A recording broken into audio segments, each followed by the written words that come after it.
ಎಲ್ರಿಗೂ ನಮಸ್ಕಾರ. ನನ್ನ ಹೆಸರು doctor Arun Swamy, orthopaedic surgeon, Sparsh ಆಸ್ಪತ್ರೆ ಯಶವಂತಪುರಲ್ಲಿ ಕೆಲಸ ಮಾಡ್ತೀನಿ.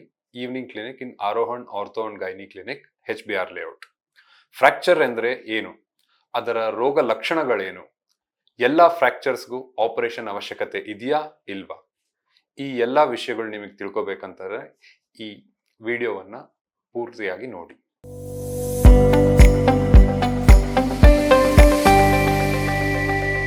ಈಗ ಯಾರಾದ್ರೂ ಬೀಳ್ತಾರೆ, ಕೈ ಊತ ಬರುತ್ತೆ, ಅದರಲ್ಲಿ ಫ್ರಾಕ್ಚರ್ ಇದೆಯಾ ಇಲ್ವಾ ಅನ್ನೋದು ಹೇಗೆ ಗೊತ್ತಾಗುತ್ತೆ ನಮ್ಗೆ?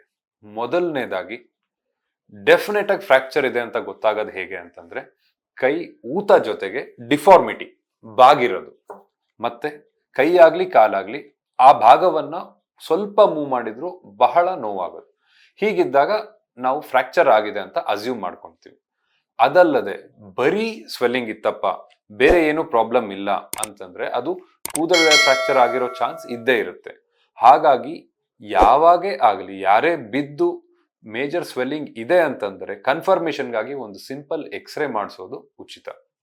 ಅದಲ್ಲದೆ ಇವಾಗ ನಾನು ಮುಂಚೆ ಹೇಳ್ದಂಗೆ ಕೈ ಬಾಗಿರೋದಾಗ್ಲಿ ಅಥವಾ ಬಹಳ ಹೆಚ್ಚು ಸ್ವೆಲ್ಲಿಂಗ್ ಆಗಿರೋದಾಗ್ಲಿ, ಹಂಗಿದ್ದಾಗ ನಾವು ಫ್ರಾಕ್ಚರ್ ಏನ್ ಸಸ್ಪೆಕ್ಟ್ ಮಾಡ್ತೀವಲ್ಲ, ಅವಾಗ ಇಮಿಡಿಯೇಟ್ಲಿ ಏನ್ ಮಾಡ್ಬೇಕು, ಆ ತಕ್ಷಣ ಏನ್ ಮಾಡ್ಬೇಕು ಅಂತಂದ್ರೆ ಆ ಭಾಗಕ್ಕೆ ರೆಸ್ಟ್, ಏನಾದ್ರೂ ಒಂದು ಕೋಲು ಅಥವಾ ನಿಮ್ಮ ಇನ್ನೊಂದು ಕೈಯಿಂದ ಹಿಂಗೆ ಸಪೋರ್ಟ್ ಮಾಡಿ ಇಟ್ಕೊಂಡಿರ್ಬೇಕು. ಅದಲ್ಲದೆ ಆ ಸ್ವೆಲ್ಲಿಂಗ್ ಅನ್ನ ಕಮ್ಮಿ ಮಾಡೋದಕ್ಕೆ ಐಸ್ ಪ್ಯಾಕ್ ಇಡಬೇಕಾಗತ್ತೆ. ಈಗ ಸುಮಾರು ಜನ ಕೇಳಿರ್ತೀರಾ, ಕಟ್ ಹಾಕಿಸ್ಕೊಳ್ಳೋದು, ಟೈಟ್ ಬ್ಯಾಂಡೇಜ್ ಕಟ್ಟೋದು, ಅದೆಲ್ಲ ಬಹಳ ತಪ್ಪು ತರೀಕೆ. ಅದರಿಂದ ಏನಾಗುತ್ತೆ, there is something called compartment syndrome.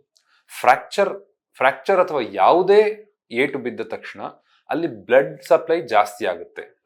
ನಮ್ಮ ದೇಹ ಅದನ್ನ ಹೀಲ್ ಮಾಡೋದಕ್ಕೋಸ್ಕರ ರಕ್ತನ ಜಾಸ್ತಿ ಆ ಕಡೆ ಬಿಡುತ್ತೆ. ನೀವೇನಾದ್ರೂ ಅದನ್ನ ಟೈಟಾಗಿ ಕಟ್ಟಿದ್ರಿ ಅಂತಂದ್ರೆ ಅಲ್ಲಿ ರಕ್ತ ಸಂಚಲನೆಗೆ ಜಾಗ ಇರೋದಿಲ್ಲ, ಮೊದಲನೇದು.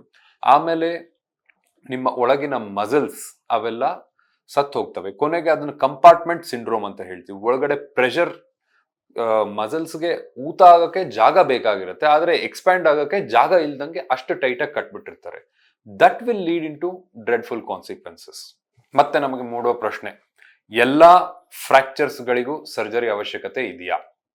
ನಾನು ಹೇಳ್ತೀನಿ ಇಲ್ಲ. ಅವಾಗ ನಿಮ್ಗೆ ಇನ್ನೊಂದು ಪ್ರಶ್ನೆ ಮೂಡುತ್ತೆ, ಹಾಗಾದ್ರೆ ಎಲ್ಲಾ ಫ್ರಾಕ್ಚರ್ಸ್ ಆಪರೇಷನ್ ಇಲ್ಲದೆ ಸರಿಪಡಿಸಬಹುದಾ? ಅದಕ್ಕೂ ಉತ್ತರ ಇಲ್ಲ.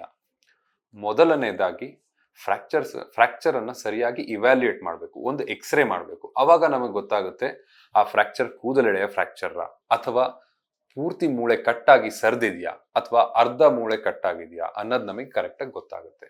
ಅದರ ನಂತರ ನಾವು ಏನ್ ಮಾಡಬೇಕು ಅಂತ ಡಿಸೈಡ್ ಮಾಡ್ತೀವಿ. ಯೂಶುವಲ್ ಆಗಿ ಯಾವ ಮೂಳೆ ಜಾಯಿಂಟ್ ಹತ್ರ ಇರುತ್ತೆ, ಲೈಕ್ ಶೋಲ್ಡರ್ ಜಾಯಿಂಟ್ ಆಗಲಿ, ಎಲ್ಬೋ ಜಾಯಿಂಟ್ ಆಗಲಿ, ಹಿಪ್, ನೀ, ಆ ಜಾಯಿಂಟ್ ಹತ್ರ ಏನಾದ್ರೂ ಫ್ರಾಕ್ಚರ್ ಆಯ್ತು ಅಂತಂದ್ರೆ ಡೆಫಿನೆಟ್ಲಿ ಆಪರೇಷನ್ ಮಾಡಬೇಕಾಗುತ್ತೆ. ಎರಡನೇದು, ಕಂಪ್ಲೀಟ್ಲಿ ಸರಿದೋಗಿರೋ ಫ್ರಾಕ್ಚರ್ಸ್, ಇಂಥದ್ರಲ್ಲಿ ಆಪರೇಷನ್ ಮಾಡಲೇಬೇಕಾಗುತ್ತೆ. ಮೂರನೇದು, ಹೇರ್ಲೈನ್ ಫ್ರಾಕ್ಚರ್ ಇದ್ದರೂ ಸಹ ನಮ್ಮ ದೇಹದ ಭಾರವನ್ನು ಹೊರುವಂತ ಮೂಳೆಗಳಿರ್ತವೆ. ನಾವು ಯೂಶಲಿ ಫೀಮರ್ ಅಂತ ಹೇಳ್ತೀವಿ, ಟಿಬಿಯಾ ಅಂತ ಹೇಳ್ತೀವಿ. ಆ ಮೂಳೆಗಳಲ್ಲಿ ಫ್ರಾಕ್ಚರ್ ಆಯ್ತು ಅಂತಂದ್ರೆ, ಕಾಲಿನ ಮೂಳೆಗಳಲ್ಲಿ ಫ್ರಾಕ್ಚರ್ ಆಯ್ತು ಅಂತಂದ್ರೆ ಆಪರೇಷನ್ ಮಾಡೋ ಅವಶ್ಯಕತೆ ಹೆಚ್ಚಾಗಿರುತ್ತದೆ. ಈ ಎಲ್ಲ ವಿಷಯ ಏನ್ ಹೇಳ್ತಾ ಇದ್ದೀನಿ, ಇದು ನಿಮಗೆ ಫ್ರಾಕ್ಚರ್ ಬಗ್ಗೆ ಜ್ಞಾನ ಮೂಡಿಸೋಕೆ ಮಾತ್ರ. ಇದು ಕಂಪ್ಲೀಟ್ ಟ್ರೀಟ್ಮೆಂಟ್ ಅಂತ ಯಾವುದೇ ಕಾರಣಕ್ಕೂ ಅನ್ಕೋಬೇಡಿ. Please consult your orthopaedic surgeon before coming in to any conclusion. ಈಗ ಫ್ರಾಕ್ಚರ್ ಆಗಿದೆ, ನಾನ್ ಆಪರೇಟಿವ್ ಟ್ರೀಟ್ಮೆಂಟ್, ಈ ಫ್ರಾಕ್ಚರ್ಗೆ ಆಪರೇಷನ್ ಮಾಡಬೇಕಾಗಿಲ್ಲ ಅನ್ನೋ ಟೈಮಲ್ಲಿ ಏನ್ ಮಾಡ್ತಾರೆ, ಯೂಶುವಲಿ ಆ ಫ್ರಾಕ್ಚರ್ ಎಲ್ಲಾಗಿರುತ್ತೆ ಅದರ ಮೇಲಿನ ಒಂದು ಜಾಯಿಂಟ್ ಮತ್ತೆ ಕೆಳಗಿನ ಒಂದು ಜಾಯಿಂಟ್ ಅನ್ನು ಫ್ಯೂಸ್ ಮಾಡಿ ಒಂದು ಪ್ಲಾಸ್ಟರ್ ಹಾಕ್ತೀವಿ. ನಾರ್ಮಲಿ ಚಿಕ್ಕ ಮಕ್ಕಳಲ್ಲಿ 3 ರಿಂದ 4 ವಾರ ಪ್ಲಾಸ್ಟರ್ ಹಾಕಿಟ್ಟಿರ್ತೀವಿ. ಅಡಲ್ಟ್ಸ್, ದೊಡ್ಡವರಲ್ಲಿ ಮಿನಿಮಮ್ 6 ವಾರಗಳು ಪ್ಲಾಸ್ಟರ್ ಮುಖ್ಯವಾಗಿರುತ್ತದೆ. ಅದಲ್ಲದೆ 6 ವಾರಗಳ ನಂತರ ಪ್ಲಾಸ್ಟರ್ ಒಂದು ಎಕ್ಸ್ರೇ ಮಾಡಿ ಕನ್ಫರ್ಮೇಶನ್ ಮಾಡ್ಕೊಳ್ತೀವಿ, ಮೂಳೆ ಕೂಡ್ತಾ ಇದೆಯಾ ಇಲ್ವಾ ಅಂತ.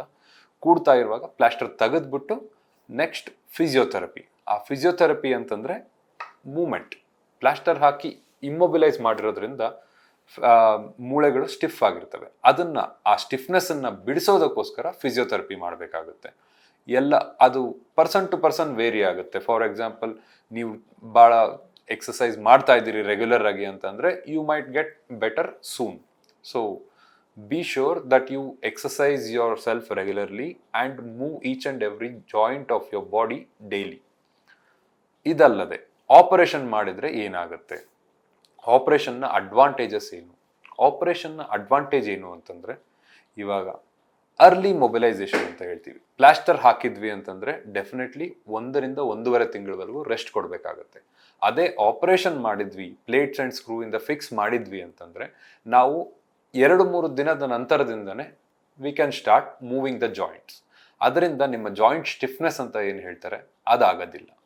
ಎರಡನೇದು, ವೇಟ್ ಬೇರಿಂಗ್ ಬೋನ್ಸ್ ಏನಿರುತ್ತೆ ಅದರಲ್ಲಿ ಆಪರೇಷನ್ ಮಾಡೋದು ಬಹು ಮುಖ್ಯ. ಆಪರೇಷನ್ ಮಾಡಲಿಲ್ಲ ಅಂತಂದ್ರೆ ಕೊನೆಗೆ ಅವು ಕೂಡ್ಕೊಳ್ಳೋದೇ ಇಲ್ಲ. There is something called non union of bones. ಮೂಳೆ ಕೂಡ್ಕೊಳ್ಳಿಲ್ಲ ಅಂತಂದ್ರೆ ಮುಂದೆ ಬಹಳಷ್ಟು ಪ್ರೊಸೀಜರ್ ಮಾಡಬೇಕಾಗಿ ಬರುತ್ತೆ ಆ ಮೂಳೆನ ಕೂಡ್ಸೋಕೆ. ಮೂರನೇದೇನಂತಂದ್ರೆ early return to your routine activities. ನೀವೇನು ಕೆಲಸ ಮಾಡ್ತಾ ಇರ್ತೀರಿ, ಆಫೀಸ್ ಜಾಬ್ ಇರ್ಬೋದು, ಡೆಸ್ಕ್ ಜಾಬ್ ಇರ್ಬೋದು, ಯಾವುದೇ ರೀತಿಯ ಕೆಲಸಕ್ಕಿದ್ರೂ early return to your activity after a fracture ಆಗಬೇಕು ಅಂತಂದರೆ ಬೆಸ್ಟ್ ಥಿಂಗ್ ಇಸ್ ಸರ್ಜರಿ. ಫ್ರ್ಯಾಕ್ಚರ್ನ ಆಪರೇಷನ್ ಮಾಡುವ ಮೇಜರ್ ಡಿಸ್ಅಡ್ವಾಂಟೇಜ್ ಒಂದು ಏನು ಅಂತಂದರೆ ರಿಸ್ಕ್ ಆಫ್ ಇನ್ಫೆಕ್ಷನ್. ಎಲ್ಲ ಥರದ ಸರ್ಜರೀಸಲ್ಲೂ ಅಟ್ಲೀಸ್ಟ್ 1% ರಿಸ್ಕ್ ಆಫ್ ಇನ್ಫೆಕ್ಷನ್ ಇದ್ದೇ ಇರುತ್ತೆ. ಈಗಿನ ಕಾಲದಲ್ಲಿ ಸರ್ಜರೀಸ್ ಎಲ್ಲ ಅಡ್ವಾನ್ಸ್ ಆಗಿದೆ, ಆಪರೇಷನ್ ಥಿಯೇಟರ್ಸು ಕ್ಲಿಯರ್ ಇರ್ತವೆ, along with that multiple antibiotics ಕೂಡ ಕೊಡ್ತಾ ಇರ್ತೀವಿ. ಹಾಗಾಗಿ ರಿಸ್ಕ್ ಆಫ್ ಇನ್ಫೆಕ್ಷನ್ ಕಮ್ಮಿ ಆದ್ರೂ there is at least 1% risk of infection after surgery. ಇನ್ನೊಂದು ಬಹು ಮುಖ್ಯವಾದ ಅಂಶ ಏನಂತಂದರೆ ನಾನ್ ಯೂನಿಯನ್. ನಾನ್ ಯೂನಿಯನ್ ಅಂತಂದರೆ ನಿಮ್ಮ ಫ್ರ್ಯಾಕ್ಚರ್ ಆಗಿರೋ ಮೂಳೆ ಕೂಡ್ಕೊಳ್ದೇ ಇರೋದು. ಇದಕ್ಕೆ ಸುಮಾರು ಕಾರಣಗಳಿರ್ತವೆ. ನೀವು ಜಾಗರೂಕರಾಗಿರ್ಬೇಕಾದ ಕೆಲವೊಂದು ಕಾರಣಗಳನ್ನು ನಾನು ಹೇಳ್ತೀನಿ. ಮೊದಲನೇದಾಗಿ ಮಧುಮೇಹ. ಯಾರಿಗೆ ಮಧುಮೇಹ ಇರುತ್ತೆ ಅವರು ತಮ್ಮ ಶುಗರನ್ನು ಕಂಟ್ರೋಲಲ್ಲಿ ಇಟ್ಕೋಬೇಕು.